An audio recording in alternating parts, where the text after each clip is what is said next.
ছুরি হাতে নিয়ে এবার রাঙাকে নয় বরং একলব্যকে শেষ করে দেওয়ার প্ল্যান করলো আহিরি। অন্যদিকে ঠিক একই প্ল্যান করে হাসতে থাকে বৃন্দা। এমনটাই দেখতে পারবেন নতুন পর্বে। বিস্তারিত জানতে চ্যানেলটিকে সাবস্ক্রাইব করে না টেনে প্রথম থেকে শেষ পর্যন্ত আজকের এই সুন্দর পর্বটি উপভোগ করতে থাকুন। গল্পের শুরুতে দেখা যাবে বাড়িতে একটি ঘটনা ঘটে গিয়েছে, আর এদিকে একলব্যর বাবা ছুটতে ছুটতে বাড়িতে চলে আসে। বাড়িতে এসে বলে, আমি কিছুক্ষণ বাড়িতে ছিলাম না, আমি গিয়েছিলাম পাড়ার পুজোগুলো দেখতে। সকলে আমাকে ডেকে নিয়ে গিয়েছিল সব কিছু ঠিকঠাক আছে কিনা, কিন্তু তার মধ্যেই এত বড় একটা ঘটনা ঘটে গেল। আমি তো কখনো কল্পনা করতে পারিনি এই মেয়েটি আর কি করতে পারে, কি করার বাকি রেখেছে মেয়েটি। পুলিশ কেন ওকে ধরতে পারছে না, আমি তো কিছুই বুঝতে পারছি না। বাড়িতে এরকম বিপদ দিনের পর দিন বেড়েই চলেছে। এদিকে তখন ময়না বলে উঠে, ওমরি যা, আমি যদি থাকতাম সেখানে, আমার মাথার উপর যদি সেটা পড়তো, আমি তো একদম শেষ হয়ে যেতাম। আমি তো সার্থকের সঙ্গে ঘুরে ঘুরে পুজো দেখছিলাম, কিন্তু তার মধ্যে এত কিছু যে হয়ে যাবে আমি তো কখনো কল্পনা করিনি। ও মরি যা, কি বিপদ না হয়েছে। এদিকে তখনই সকলেই আহিরের কথা চিন্তা করে।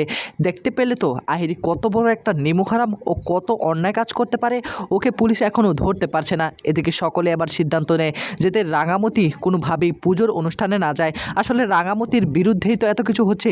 রাঙামতিকে অনেকবার চেষ্টা করে বোঝানোর জন্য। রাঙামতি বলে, আমি কেন আহিরিদের বয়ে এখানে বসে থাকবো হাত গুটিয়ে, আমি একদম বসে থাকবো না। এদিকে একলব্য তখন রাঙামতির কাছে এসে বলে, দেখো রাঙা, আমি বুঝতে পারছি তোমার মনের অবস্থাটা, কিন্তু আমাদের কথা তোমাকে শুনতেই হবে। দেখো আহিরি তোমার ক্ষতি করার চেষ্টা করছে, আর আমার কথা মানতে হবে। তুমি পুজোর মধ্যে যেতে পারবে না, তুমি এই বাড়িতেই থাকবে, তোমাকে আমি কোথাও যেতে দেবো না। আর এদিকে তখনই বৃন্দা বলে, হ্যাঁ রাঙা, আমাদেরকে একটা চিন্তা করতে হবে তাই না, আমাদের কথা না চিন্তা করলে হবে নাকি? ধরলাম তোর কিছু করবে না, কিন্তু আমাদের যদি কোনো ক্ষতি করে ফেলে, একলব্যর যদি কোনো ক্ষতি করে ফেলে, তখন তুই কি করবি? দেখ, তুই অনেক নাম কামানোর চেষ্টা করেছিস, তুই তো অনেক নাম কামিয়ে ফেলেছিস, তা আর কেন নাম কামাতে চাচ্ছিস আমি কিছুই বুঝতে পারছি না। এখন অন্তত আমাদেরকে একটু শান্তি দে, আমাদেরকে একটু শান্তিতে বাঁচতে দে। তোর সাথে সাথে আমাদের পরিবারটাকেও কি বিপদে ফেলবি নাকি? আমি এটা কোনোভাবেই হতে দেব না। এদিকে বৃন্দার মুখে কথা শুনে ভীষণই রাখতে শুরু করে দেয় রাগামতি বৃন্দার কাছে এসে বলে, খবরদার বড় বৌদিদি, একদম এসব কথা বলবে না। আমি কি নাম কামানোর জন্য এত কিছু করছি নাকি? যদি নাম কামানোর জন্য এত কিছু করতাম না, তাহলে এত কিছু ভাবতাম না। তোদের কথা পুরানবাবুর কথাও তো আমি ভাবতাম না। আমি কি ভাবতাম? কোনোদিনই ভাবতাম না। দেখ, আহিরিদি যেহেতু আমার ক্ষতি করার চেষ্টা করছে, তাই আমি সিদ্ধান্ত নিয়েছি তার মোকাবেলা আমি মুখোমুখি হব। আমি ঘরের মধ্যে বসে থাকবো না, কোনোভাবেই আমি এটা হতে দিব না। এদিকে তখনই একলব্যর বাবা অঙ্কুর সকলে রাঙাকে বোঝানোর চেষ্টা করে, দেখো রাঙা, আক্কু অর্থাৎ একলব্য যেটা বলছে এটা কিন্তু একদম ঠিক কথাই বলছে। যেহেতু তোমার উপর দিয়ে এই ধকল যাচ্ছে, তুমি বাড়িতেই থাকো, সব কিছুই বাড়িতে থেকেই করো। পাঞ্চালি বলে, হ্যাঁ রাঙা, আমারও মনে হচ্ছে তুই বাড়িতেই থাক। কেন তুই নিজের বিপদ নিজে ডেকে আনবি বলতো? সকলের মতামতের একটা প্রাধান্য আছে না? এদিকে রাগামতি ভীষণে রাখতে শুরু করে এবং বলে, কেন রে, আমাকে কেন তোরা এভাবে দূরে ঠেলে দিচ্ছিস? আমি কিছুই বুঝতে পারছি না। এত কষ্ট করে পূজার প্যান্ডেলটা আমি সাজালাম, সব কিছুর অ্যারেঞ্জমেন্ট করলাম, আমাকে তোরা এভাবে দূরে ঠেলে দিচ্ছিস? এটা আমি কখনো কল্পনা করতে পারিনি এভাবে তোরা আমাকে দূরে ঠেলে দিবি। তখনই আবার একলব্যর মা বলে, রাঙা, সবটা তো তোর জন্যই করছি আমরা, তাই না? আমরা তো আমাদের কথা ভাবছি না, তোর কথাই ভাবছি, তোর যেন কোনো ক্ষতি না হয় সেটার কথাই তো ভাবছি। এদিকে রাঙা তখন বলে, দেখ, আমার অন্য ভয় হচ্ছে, আমার ক্ষতির জন্য না। যদি তোদের কোনো ক্ষতি করে ফেলে, আমি হয়তো বা রাঙামতি, আমি আহিরিদির মুখোমুখি হতে পারবো, কিন্তু তোরা তো কিছু করতে পারবি না। কিন্তু তোরা আমাকে এইভাবে দূরে ঠেলে দিলি। এই বলে তখন রাঙামতি সেখান থেকে কান্না করে ঘরের মধ্যে চলে যায়। আর এদিকে কে কাকে বুঝায়, রাঙামতিকে কেউ আর বুঝিয়ে রাখতে পারছে না। এদিকে তখনই আবার একলব্য বলে, তোমাদের কাউকে বোঝাতে হবে না, আমি বরং যাই, রাঙার ঘরে যাই, রাঙাকে একটু বুঝিয়ে আসি। আর এদিকে বৃন্দা মনে মনে প্ল্যান করতে থাকে, এটাই তো চেয়েছিলাম আমি, রাঙা তুমি থাকবে ঘরের ভিতরে একা, আর তারা চলে যাবে গ্রাম বাংলার ঐতিহাসিক সে পুজোর মণ্ডপে, আর এই সুযোগ কাজে লাগিয়ে তোমাকে আমি শেষ করে দেব। এদিকে ছদ্মবেশে আহিরি চলে আসে একটা টঙের দোকানে, আর টঙের দোকানে এসে তার কাছে একটা চা চায়, এক কাপ চা দিন তো। তখনই আবার আহিরি মনে মনে বলে, আমার ছদ্মবেশ ঠিক আছে তো? কেউ আবার চিনতে পারবে না তো নাকি?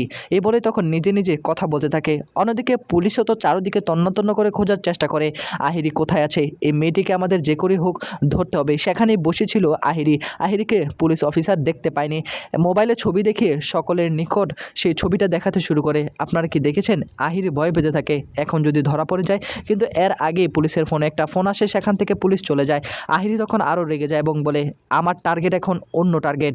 এতদিন রাঙামতির ক্ষতি করার আমি চেষ্টা করেছিলাম, কিন্তু আর নয়, আমি রাঙামতির আর কোনো ক্ষতি করব না। যেহেতু রাঙামতির কোনো ক্ষতি করতে পারছি না, রাঙামতি কার জন্য এত কিছু করছে? ওই একলব্যর জন্য। আমি যদি একলব্যকে না পাই, কারও আমি হতে দেব না। একলব্যকে আমি এই পৃথিবী থেকে শেষ করে দেব। এ বলে তখন বদ মতলব করতে থাকে। ঘরের মধ্যে এসে রাঙা কান্না ভেঙে পড়ে, আর তখনই একলব্য রাঙার কাঁধে হাত দিয়ে বলে, রাঙা কেন তুমি কান্না করছো? দেখো, এই সবটা কিন্তু তোমার জন্য আমি করছি। তোমার সিদ্ধান্ত, তোমার সব কিছু আমি মেনে নেব, কিন্তু এই কথাটা আমাকে মানতেই হবে। আমরা তো তোমার ভালো চাই, তাই না? সামনে তোমার অলিম্পিক চ্যাম্পিয়নশিপ, আর সেটাকে তোমাকে জয়ী হতে হবে। তুমি তোমার প্র্যাকটিসে মনোযোগ দাও। আমারও কিন্তু এটা একটা স্বপ্ন। তখনই একলব্যর দিকে তাকিয়ে বলে, হ্যাঁ রে উড়ানবাবু, আমার তো আমার জন্য চিন্তা না, তোদের জন্য চিন্তা। আমার কেন জানি মনে হচ্ছে আমার কোনো ক্ষতি করবে না, এবার বড় ধরনের ক্ষতি করবে আহিরিদি তোদের উপর। আমার কেন জানি মনে হচ্ছে আমাকে একটি সুযোগ দে না, আমি যেন তোদের পাশে থাকতে পারি। দেখ, আমি থাকলে হয়তো বা কিছু একটা করতে পারবো। একলব্য তখন বলে, আমাদের কেন ক্ষতি করবে? আমাদের কোনো ক্ষতি করবে না, তোমার ক্ষতি করার জন্যই এই সিদ্ধান্ত নিয়েছে আহিরি কিচ্ছু করতে পারবে না আমাদের, কিন্তু আমাদের কথাটুকু তোমাকে শুনতেই হবে। ঠিক সেই মুহূর্তে অঙ্কুর এসে বলে, চলো আমাদেরকে ক্লাবে যেতে হবে। একলব্য তখন বলে, ক্লাবে কেন যেতে হবে? অঙ্কুর তখন বলে, ওই আর কি একটু মিটিং হবে আর কি, সেজন্য। রাঙামাতি বলে, আমি কি তোদের সঙ্গে যাব নাকি? একলব্য তখন বলে, না রাঙা, তোমাকে কোথাও যেতে হবে না, আমি আর অঙ্কুর যাচ্ছি তো, তোমাকে এখানেই থাকতে হবে, তুমি কোথাও যেতে পারবে না। অঙ্কুর আর একলব্য সেখান থেকে চলে যায়। এদিকে রাঙামতি গর্জে ওঠে এবং তখন বলে, যদি আমার পরিবারের উপর কেউ আঘাত আনার চেষ্টা করে, আমি কিন্তু ছেড়ে কথা বলবো না। তখনই তার তীর ধনুকের দিকে মনোযোগ যায়, আর নিজেই তখন তীর ধনুক নিয়ে আবারও তাকিয়ে থাকে এবং বলে, শেষ করে দিব, সব কিছু ছাড়খাড় করে দিব। যদি আমার পরিবারের উপর কোনো বিপদ আসে, আমি হলাম রাঙামতি তীরন্দাজ, এত সহজেই আমি হারতে রাজি নই। অন্যদিকে ঘরের মধ্যে লাইট অফ করে দরজা বন্ধ করে এদিকে বৃন্দা প্ল্যান সাজাতে থাকে, কি করে রাঙামতিকে শেষ করবে সেই প্ল্যানই কাজে লাগানো শুরু করে। আর তখনই হঠাৎ করে তার মাথায় কি যেন একটা বুদ্ধি চেপে বসে। আচ্ছা, রাঙামতি এইসব কিছু করছে কার জন্য?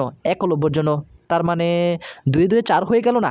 যদি আমি একলব্যকে শেষ করে দিই, তাহলেই তো রাঙামতি আর কিচ্ছু করতে পারবে না। আমার পথটা একদম সোজা হয়ে যাবে, পথের কাঁটা কেউ আর হয়ে দাঁড়াতে পারবে না। আমি বরং একলব্যকেই শেষ করে দেব। এ বলেই তখন বদমতলব করে কাকে যেন ফোন করে এবং বলে, একটা কাজ করতে হবে, এটাই হলো মোক্ষম সময়। এই মোক্ষম সময়ের মধ্যেই আমাকে যা করার করতে হবে, প্ল্যান সাকসেসফুল করতে হবে, একলব্য বসুকে শেষ করে দিতে হবে, বুঝতে পারলে তো? এই বলেই তখন বৃন্দা তার 32টা দাঁত বের করে হাসতে থাকে, হা হা হা হা হা হা। অন্যদিকে ঘরের মধ্যে একলব্য ধুতি নিয়ে হাতে দাঁড়িয়ে থাকে, আর ধুতি নিজে নিজে পরার চেষ্টা করে, কিন্তু কোনোভাবেই ধুতি পরতে পারছে না।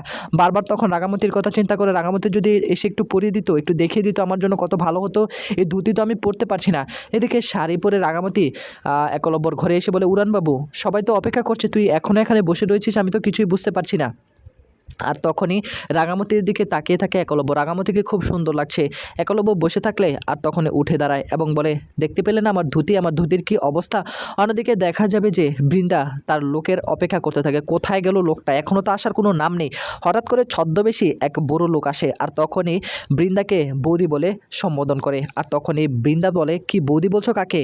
তোমার কি মাথায় কমন সেন্স বলতে নেই? তখনই তার সেই সহযোগীকে চিনতে পারে। এদিকে একলব্য তখন বলে, আমাকে একটু ধুতি পরিয়ে শিখিয়ে দিবে? রাগা তখন বলে, হ্যাঁ অবশ্যই। আর তখনই ধুতি পরানো শুরু করে দেয় রাগামতি। তো বন্ধুরা, এই ছিল আপডেট।